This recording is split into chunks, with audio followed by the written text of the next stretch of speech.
Robin Hood wins the sheriff's golden arrow. Introduction.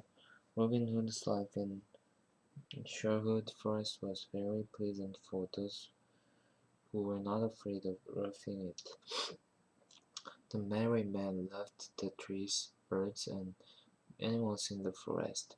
They built shelters of bark and logs to keep out the rain, and they did not mind that there were no houses, soft beds, or fine chairs and tables. When it wasn't raining, they slept on deerskins under the stars. The band cooked over a rolling fire next to a big tree and ate sitting on the ground. More than 100 men made up Robin Hood's band. These rough outlaws with kind hearts were devoted to Robin Hood and obeyed his every word. Robin needed only to lift his bugle to his lips and play a note, and the men would appear. They were the best archers, wrestlers, and swordmen in all of England, and they got better as they practiced their skills daily. Robin Hood was the best of all the archers in the land. His aim was true and swift.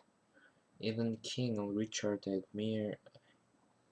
admired Robin's bold skill with a bow and arrow.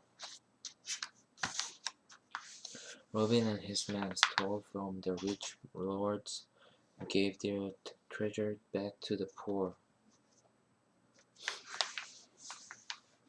Times were bad in Thailand, for the French had conquered the whole country. They left the English king, King Richard, in power but ruled the land while he was at war. These cruel lords got rich taxing the poor, sometimes taking all the family owned. They also were in league with corrupt churchmen who took advantage of the faith of the common people. As a child, Robin Hood had seen many of his friends and neighbors lives ruined. He vowed to grow up and make things right. He became an outlaw, though the laws he broke were unjust ones. Robin Hood's men made feasts to lure the lords who traveled the roads near the forest. When the lords came to feast, Robin and his men took the gold the lords had stolen and gave it back to the English people. To his enemies, Robin and his men were robbers. To the common folk, they were heroes. The sheriff of Nottingham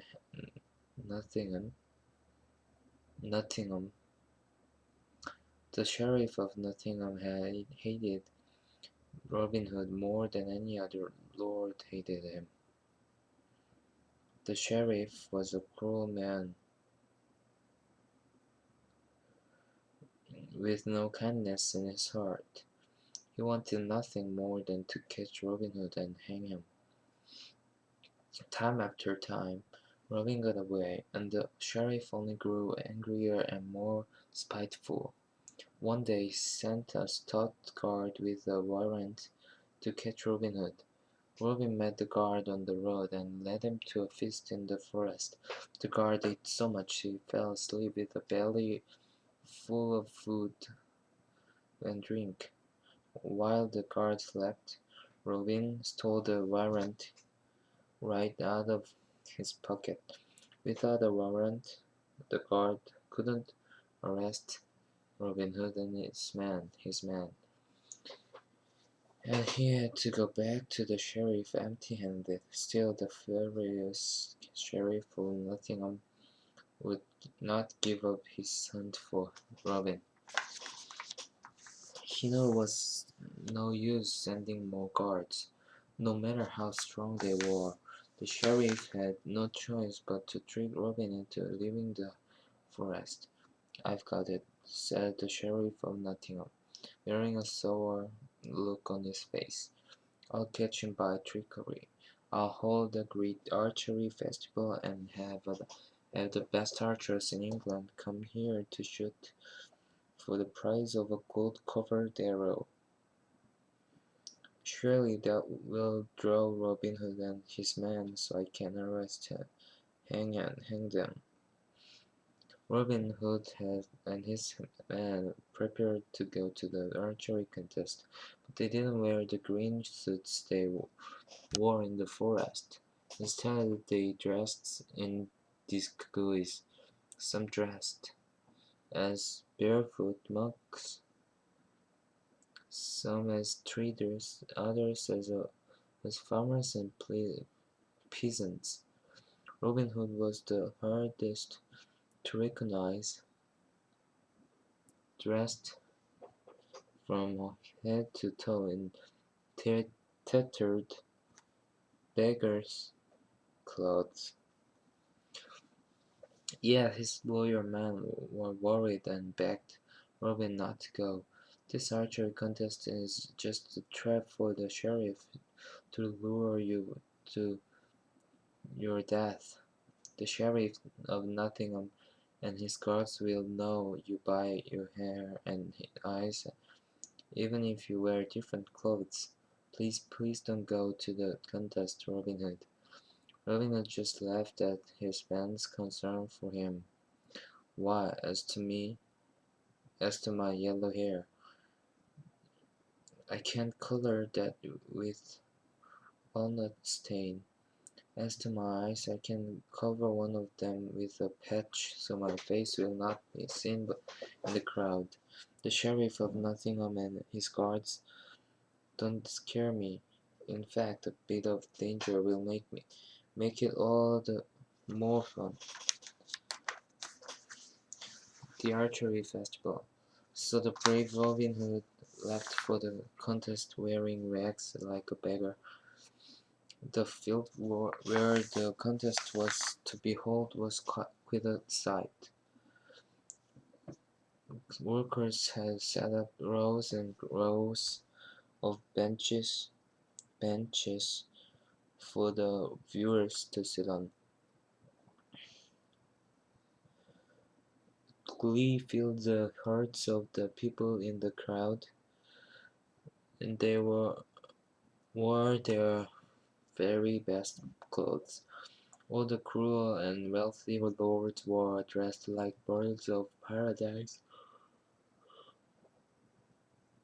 The sheriff had on purple velvet, while his lady wore blue velvet, both trimmed with pure white fur, and they wore broad gold chains around their necks. If their faces had been kind, they would have looked beautiful, but their faces were full of pride and hate. The sheriff looked high and low for Robin. There stood Robin in his beggar's clothes, not 10 feet from the sheriff, but still the sheriff did not recognize him. The targets were 80 yards away from where the archers were to stand. They were so far off, it was difficult to make out the circles. Dozens and dozens of archers took turns shooting just one arrow. The 10 best archers, those who had actually hit the target, were 10 then to shoot 2 arrows each. The 3 best of those 10 would each have 3 shots, and the prize would go to the archer whose arrow landed nearest to the center of the target. Finally, it was time for the 10 best archers to vie for the prize. The sheriff glared at the 10 men. I was sure Robin Hood would be one of the final archers, he said to the guard at his side. Couldn't one of these men be Robin Hood, dressed in a disguise? No, sir, said the man at arms. 6 of them I know well. They are the best archers in England. There's Jill o' the Red Cap, Dickon Cruikshank, Adam o' the Dell, William o' Lasalle Hoover the Cloud, Switham o' Haverford. Of the other 4, one is too tall, one is too short, and one is too lean to be Robin Hood. That leaves only the ragged beggar, and his hair and beard are much too dark to be Robin Hood's, and he is blind in one eye. Robin Hood is safe in Sherwood Forest.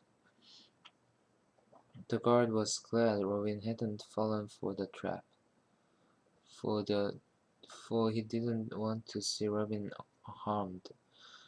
Robin Hood had lots of friends among the common people, and even the sheriff's own guards had helped him get away many times. But even his loyal friends could not spot Robin on this day. The 10 top archers aimed and let their quills fly. The crowd watched in awe as each of the arrows struck near the center of the target. The time came for the last 3 archers to raise their bows. Jill of the Red Cap's first arrow struck only 1 inch from the center. His second and third were even closer. Then Robin Hood, who looked to everyone like the poorest beggar in England, shot his arrow to the very center. The crowd gasped. Adam o' the Dale still had yet to shot, but he unstrung his bow and he saw the beggar's arrow strike. I've been an archer for 80 years, said the man, and I'll never be able to do better than that.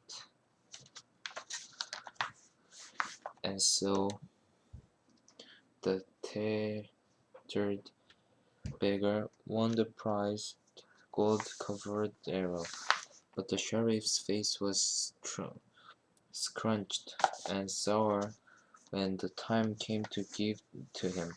"You are the best archer I've ever seen," he said.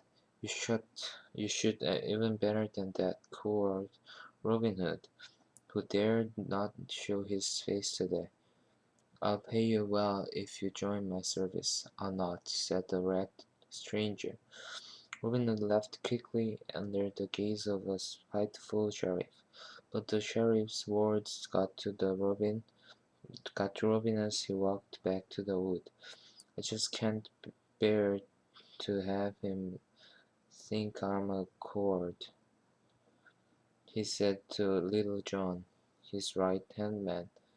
"I wish there were a way to let the sheriff know I'm the person who won his fine gold-covered arrow."